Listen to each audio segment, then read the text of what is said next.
আপনারা দেখছেন নিউজ বাংলা। দেখুন 18 রাউন্ড গণনা হয়েছে, প্রায় 92,000-92,000-এর মতো ব্যবধানে এখনো লিড করছি আমরা। আর এখনো 3 রাউন্ড গণনা বাকি। আশা করছি 1 লাখের বেশি মার্জিনে আমরা জিতবো, যেটা আমাদের টার্গেট ছিল সেটা জিতবো। এবং ফলতাবাসী দুহাত তুলে আশীর্বাদ করেছে এবং সবাইকে অভিনন্দন জানালাম। এখনো কাউন্টিং বাকি রয়েছে, 3 রাউন্ড গণনা বাকি।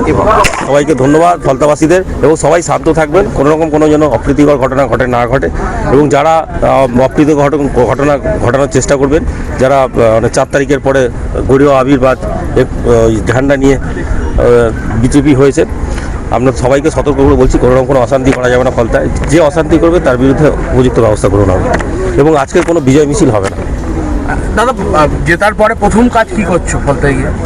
এখন ফলতায় জলটা খুব সমস্যা রয়েছে, যা আসুক জলটা আজকে যে সমস্যা আছে সেটাকে সমাধান করতে হবে। জাহাঙ্গীর খান চতুর্থ স্থানে চলে গেল, প্রথম স্থান থেকে চতুর্থ কেন, আর জাহাঙ্গীর খান কোনো স্থানেই থাকবে না কদিন পর থেকে। দাদা, নির্বাচনী প্রচারে তৃণমূল বলেছিল যে ফলতাতে ইলেকট্রিক চুল্লি করবে, 4 তারিখের পরে অনেকের হার্ট অ্যাটাক আসবে। এখন তো লক্ষাধিক ভোটে জয়ের পথে, আপনি কি বলবেন? ও অনেক কিছু বলেছিল আমাকে, ফলতার যে ক্যান্ডিডেট আছে মানে আমাকে নিয়ে গিয়ে তেমন মাছ বেচাবে, মাছ কেটে ঘাট ধরে নিয়ে যাবে, ঘাট ধরে নিয়ে গিয়ে মাছ বেচাবে। ও অনেক পাগলের মতো অনেক বকেছে এখানে এমপি। আমি ওনাকে বলছি আপনি আসবেন ফলতাতে, আপনাকে মাছ ভাত খাওয়াবো। ইলেকট্রিক চুল্লি হবে?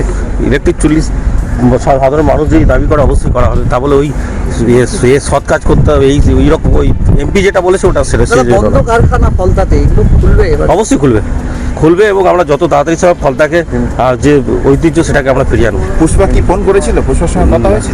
না, এইসব কোনো কথা হয়নি। পুষ্পা জেলে যাবে, আবার কি হবে।